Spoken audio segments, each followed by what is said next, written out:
அதுவோ இதுவோ.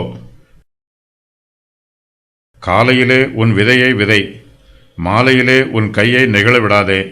அதுவோ இதுவோ, எது வாய்க்குமோ என்றும் இரண்டும் சரியாய் பயன்படுமோ என்றும் நீ அறியாயே. நாங்கள் ஏழைக்கு உதவி செய்கிறோம் என்றும் அதனால் தங்களுக்கு ஒரு நன்மையும் உண்டாகவில்லை என்றும் ஒரு சிலர் வருத்தத்தோடு சொல்லுகிறார்கள். நாங்கள் நீண்ட காலமாகவே தரித்திரருக்கு தொடர்ந்து உதவி செய்து கொண்டே இருக்கிறோம். ஆனாலும் எங்களால் அதற்குரிய பிரதிபலனை இதுவரையிலும் பெற்றுக்கொள்ள முடியவில்லை என்று ஒரு சிலர் வேதனையோடு சொல்லுகிறார்கள். சாலமோன் இப்படி சொல்லுகிறவர்களுக்கும் பிரதியுத்தரம் சொல்லுகிறார். உதவி செய்ததற்கான பலனை இன்னும் பெற்றுக்கொள்ளாவிட்டாலும் நாம் உதவி செய்வதை நிறுத்திவிடக்கூடாது. தொடர்ந்து உதவி செய்து கொண்டே இருக்க வேண்டும். காலையிலே உன் விதையை விதை, மாலையிலே உன் கையை நெகிழ விடாதே என்று சாலமோன் ஆலோசனை சொல்லுகிறார். காலையிலே என்பது நம்முடைய இள வயதையும் வாலிப வயதையும் குறிக்கிற வார்த்தை. மாலையிலே என்பது நம்முடைய முதிர் வயதை குறிக்கிற வார்த்தை. நம்முடைய வாலிப நாட்களிலும் நாம் நன்மை செய்ய வேண்டும்.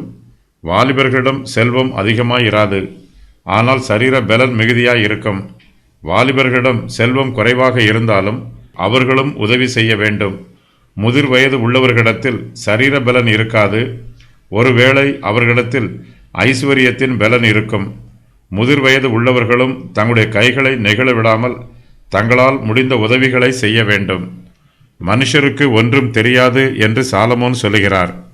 பிறருக்கு உதவி செய்வதனால் நமக்கு நன்மை உண்டாகும் என்பதை சாலமோன் அறிந்திருக்கிறார். ஆனால் எந்த உதவியை செய்ய வேண்டும் என்று நமக்கு தெளிவாக தெரியவில்லை. ஒருவேளை ஒரு உதவியினால் நமக்கு நன்மை வராவிட்டாலும் வேறொரு உதவியினால் சீக்கிரத்தில் நன்மை வரலாம். ஒருவேளை நாம் செய்கிற 2 உதவிகளாலும் நமக்கு நன்மை வரலாம். சாலமோன் இது பற்றி சொல்லும்போது அதுவோ இதுவோ, எது வாய்க்குமோ என்றும் இரண்டும் சரியாய் பயன்படுமோ என்றும் நீ அறியாயே என்று சொல்லுகிறார்.